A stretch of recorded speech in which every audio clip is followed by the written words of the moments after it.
The public discourse is fixated on the kinetic cost of hypersonic missiles. This is a strategic misdirection. The launch-on-warning protocols of the 20th century are obsolete. The first strike in the next war will be silent, and your portfolio will feel it before the Pentagon does.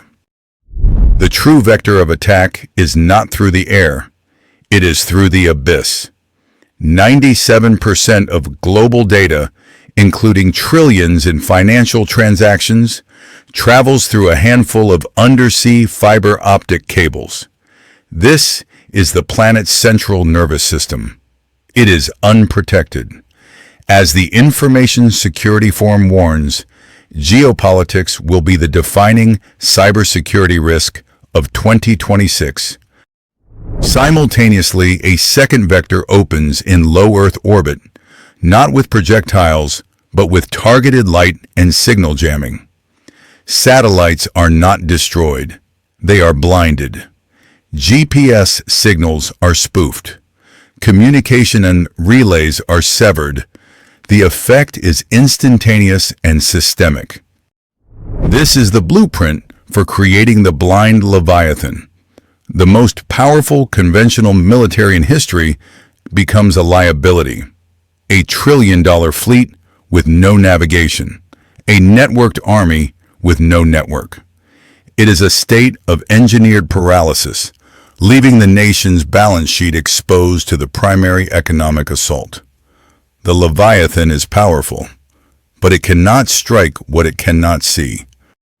The motive for escalation is never strength. It is engineered weakness. A conventional war is not a strategic miscalculation. It is a solvency event. According to analysis from CSIS, the extreme kinetic cost and protracted timeline of the conflict created a severe domestic liability for Moscow, a vector for internal collapse. A state facing a terminal solvency crisis from an unpopular war has two options: surrender and collapse, or escalate asymmetrically. The protocol is fixed. The objective pivots from territorial control to attacking the adversary's systemic solvency. The battlefield is abandoned for the balance sheet. This pivot weaponizes new domains. The Information Security Forum warns that geopolitics is the defining vector for cybersecurity risk. Hostile actors will not engage conventionally where they are weak. They will launch asymmetric attacks against critical infrastructure to paralyze an opponent from within. The final lever is a direct assault on the reserve currency. Competitor blocks understand this.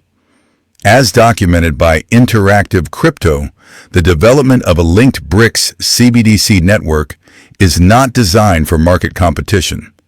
It is a financial weapon engineered to trigger a US dollar solvency crisis, making conventional military power an irrelevant, expensive liability. The kinetic cost equation has been inverted.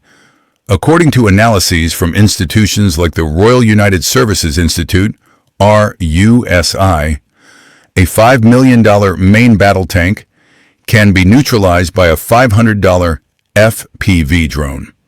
This is a 10,000 to 1 cost disparity. This is not warfare. It is an arbitrage on lethality.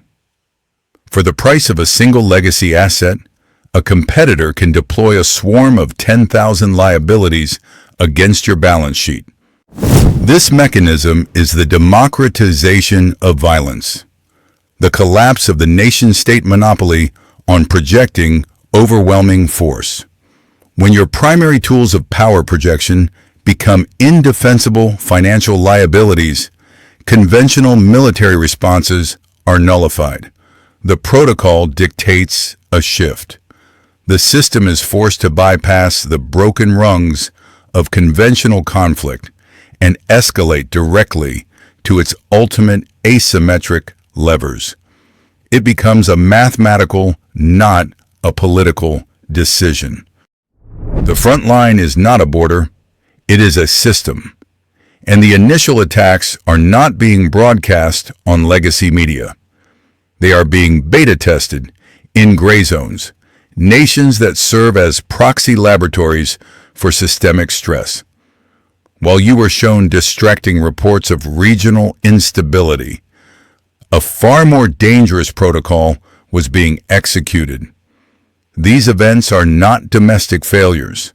They are engineered tests of economic weapons staged within the West's own sphere of influence.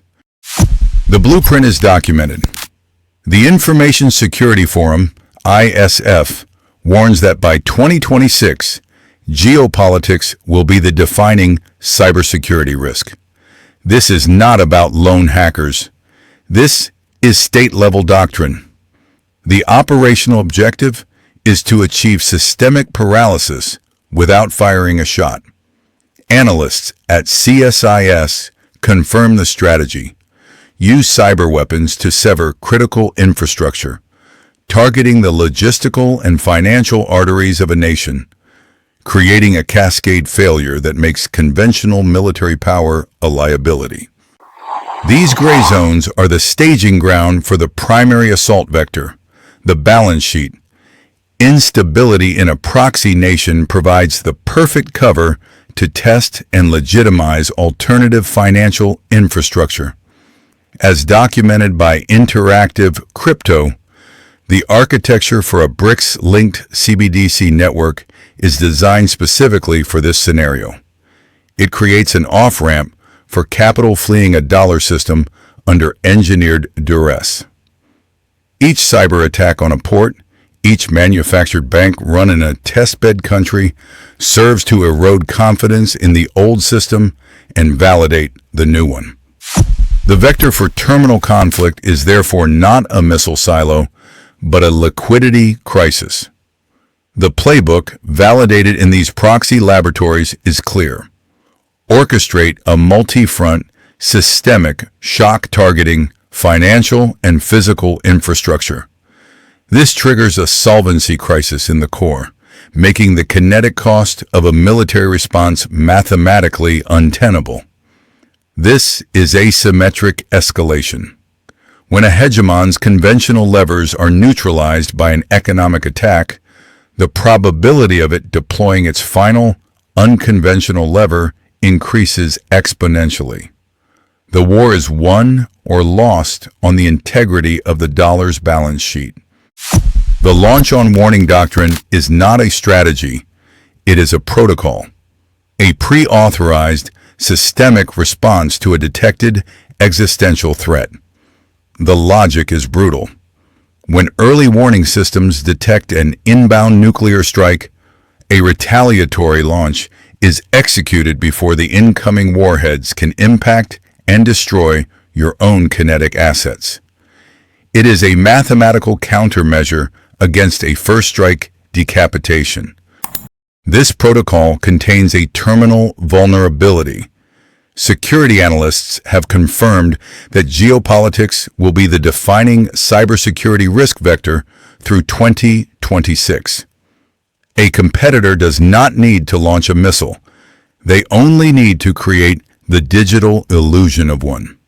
This is the fog of digital war, a cyber attack that blinds the very systems designed to prevent annihilation. For the commander in the bunker, a radar blackout is indistinguishable from the successful destruction of the early warning network by an enemy strike. The absence of data becomes the data. Waiting for confirmation is a systemic liability. If the attack is real, waiting guarantees total asset liquidation. The protocol is designed to remove this exact moment of human hesitation. The commander is not making a choice. They are executing a pre-approved sequence triggered by specific criteria. In this case, the criterion is catastrophic sensor failure under threat conditions. They are forced to launch out of fear, an engineered fear delivered through a fiber optic cable, not a missile silo. This is the blueprint for asymmetric escalation. As reports from institutions like RUSI and CSIS detail, when a nation's solvency is attacked, its threshold for kinetic action plummets.